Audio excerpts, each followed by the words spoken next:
Here to dive into our August theme of critical, please welcome to the stage Surajeet Das, everyone. Come on up, Surajeet. Good morning, everyone. Am I audible at the back? All right.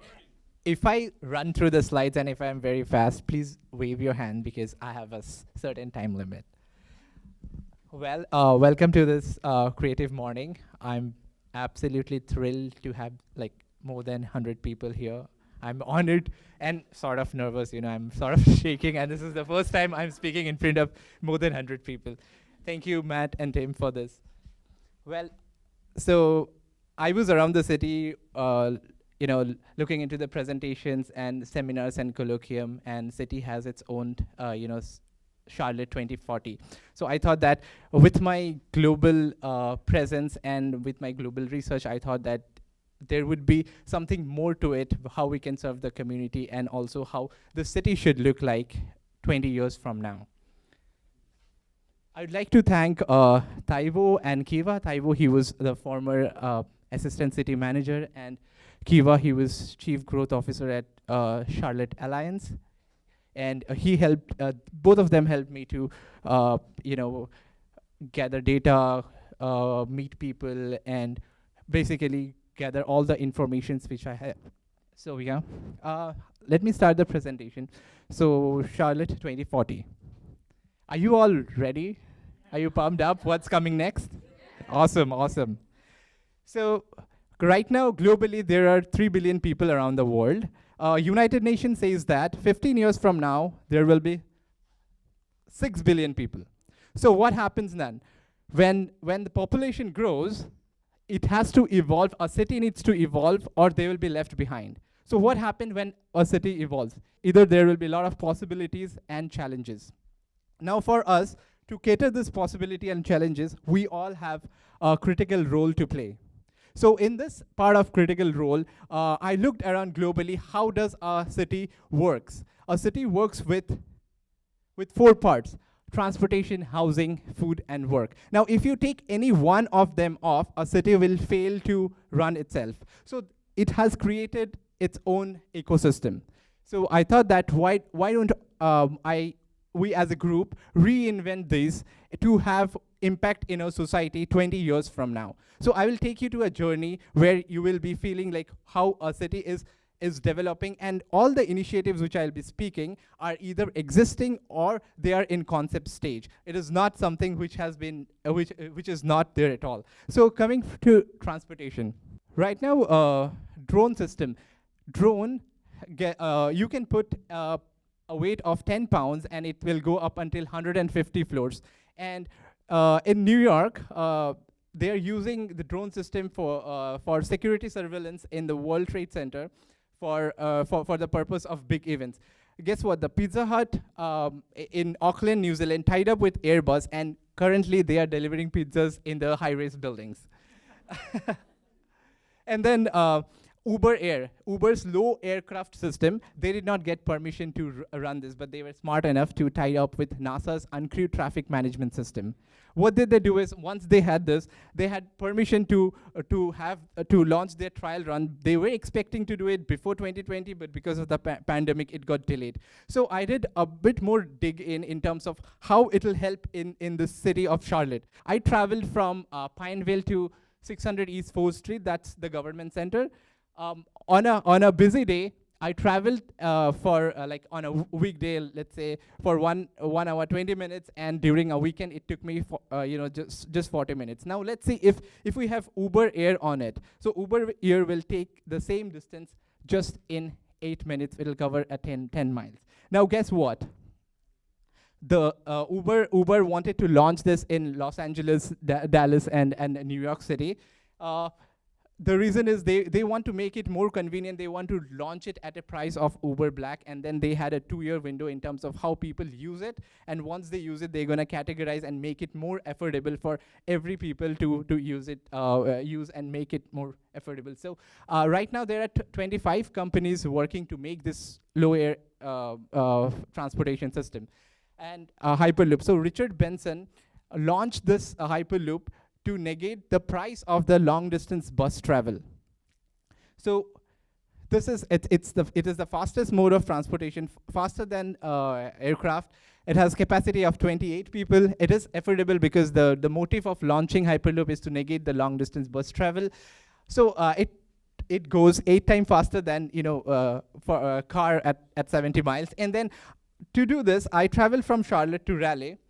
Generally, I did a graph in terms of making it more significant. So I traveled in train. It took me more than 3 hours. And in bus, again, took me more than 3 hours. Now, God's sake, if you constantly drive for 70, say at 70 miles, you might reach Raleigh with less than 3 hours. So let's see, where does Hyperloop stands? Hyperloop stands right there. It will take just 20 minutes. Imagine the time saved. You can play with your grandkids, you can be, with your kids. You can do your business, your, hobbies. So now, cumulatively, imagine the connectivity of Charlotte from Atlanta to DC, and to other neighboring cities. You don't have to spend time, because cities like New York, San Francisco, they spend 3 hours a day going back and forth from work. Now imagine what are the convenience we have. You will have better connectivity, health services will increase, air quality because all of them are electric or magnetic, and then commute time will be extremely efficient and they are super cost effective. Next is housing. City of Charlotte is doing amazing work in terms of living style, and also today I've seen many affordable housing initiatives going on.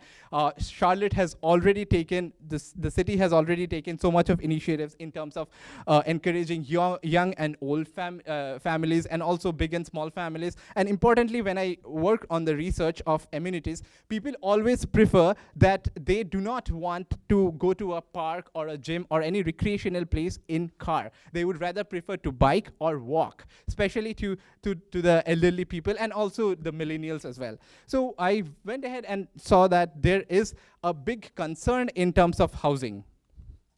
So what's the concern? So the main concern is the water consumption. What United Nations says that 20 years from now, not cumulatively all cities around the world, but each city around the world will have 1,000% more water consumption. So this is a very big problem, and there has to be a solution immediately, or else we'll be in critical problem. So guess what? My team and I wanted to have a solution very efficient so that everyone can get access to it, and that's the rainfall. So City of Charlotte, with our research, what I found is City of Charlotte, the amount of precipitation of rainfall it reaches, it can not only cater to every citizen, but also it can help the neighboring counties. So I went ahead and researched about where are we right now globally in terms of water harvesting. So I found that Iranian architect, she designed a building footprint where it is exclusively used for water harvesting. It's currently used for maintenance, clean water sanitation, and landscaping. Now, when I talk about energy generation, the first thing which comes into is the net zero housing. And talking about net zero housing, we see that we had to have affordable housing, and then the house needs to be structurally sound. Now, when we have houses with net zero housing capability, first thing which generates its own energy. So the thing which generates its own energy is sort of solar panels. But do we see solar panels all around? No, because they are aesthetically not pleasing. Either they are put on the rooftop or they are put at the back end. And more importantly, it's very difficult to maintain. So we looked around and saw, where are we technologically right now? Are we at a stage that we can have some innovation to it? So to my research, I found that the professor at MIT right now at Michigan State University, he invented transparent solar panels. So what it does is it has zero maintenance. You just imagine your building facade to have, instead of those glass, you have those transparent solar panels. You can generate all energy to your house, and also plug into your computers, to your music system or lights. So cumulatively, what we can see is that there is a lot of water management system, renewable energy, comparative pricing, quality of life increases, and since all the building itself generates its own energy, it is resilient. City of Charlotte is already a financial district, and with an immense growth of technical hub, it is obviously becoming a fintech. Now, with so much of productivity in the city, as the productivity increases, income raises and the demand grows. Now, with the growth, with the amount of demand, the city itself is doing this. The city itself is doing amazing in terms of knowing where to build, but we have to be extremely careful in what to build and how to build. Now, I went back to the evolution of work, how we started with work. How we started work. So, if you go back, people used to trade like centuries back, people used to trade, and then farming happened, agricultural upliftment happened, and then in mid-1950s, people started working in factories and industries, and now we are in offices. So Microsoft launched 4 days a week in Japan, and they had a 40% more productivity. So what's next? So in this pipeline of what's next, pre-pandemic, 3.7 million people, which is 2.8% of the working population in US, work from home. So I did interview 2 offices who encourages people to work from home. They said that they are more efficient and more productive, takes minimum sick leave, and they do not rush in and rush out. And I did interview people who work from home. They say that they work at their own pace, they look after their kids and save immense time. So cumulatively, we always encourage good office spaces, work productivity, sense of community and equity. Commute efficiency is more important, and collaboration is where every cutting edge work happens. Coming into food. So when I looked around with my team in terms of where we are right now in terms of food, the first thing which everyone spoke was about the food hygiene. So I went around to the communities, to Uptown, and also to the underserved community around Charlotte. I was talking about is there a need for improvement in food. So I found that it is one of the most prominent aspect which we have to cater immediately. So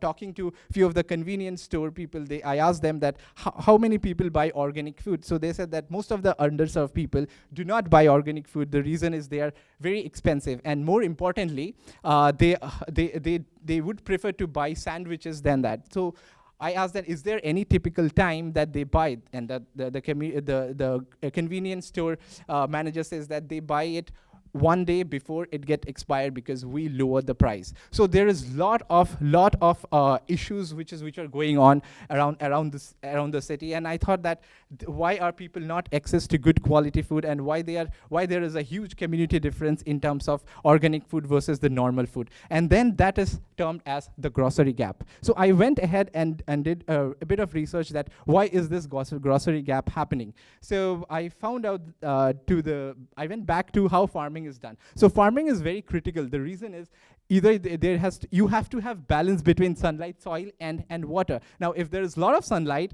then and no water, then the crop fails. And again, if you have a lot of water, flood, and you won't have crop. And most importantly, farming is very seasonal. Either you have to get it or from the other cities or countries, and the commute charge and things kind of make it more expensive.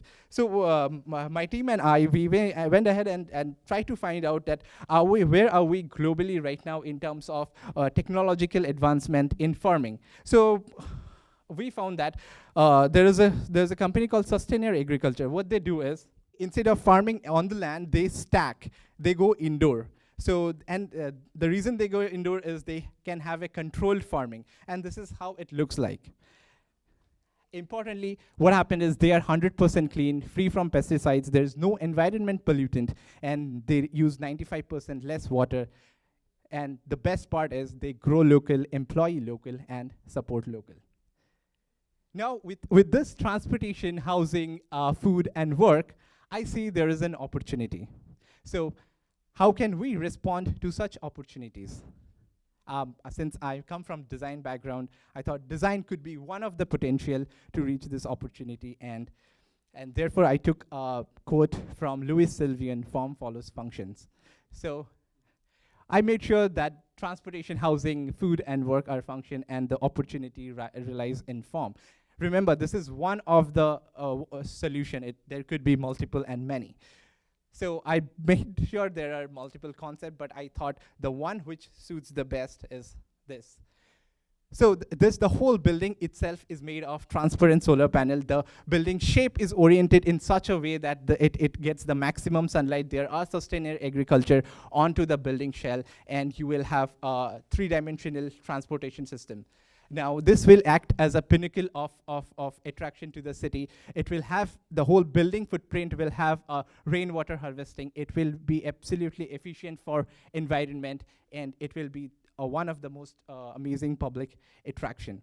Now, what is the road plan we have? So the plan of action, this is a very huge project, and which we are trying to attend, but what our team is trying to address is that we are dividing it into multiple pilot projects based on the current need. So through our research, we found that we need food and energy right now, so we are conceptualizing farm blocks. And then the city previously, saw our initiative and said, could you guys help us with transportation? So our next pilot would be movement, which is transportation, and then the third pilot would be a stay, which needs housing and water consumption. And we are basically right now looking for investor who can help us to actualize the concept of pilot one. So now throughout my presentation, I've spoken a lot regarding how efficient it will be, and in terms of style of living, in terms of climate change, in terms of water harvesting.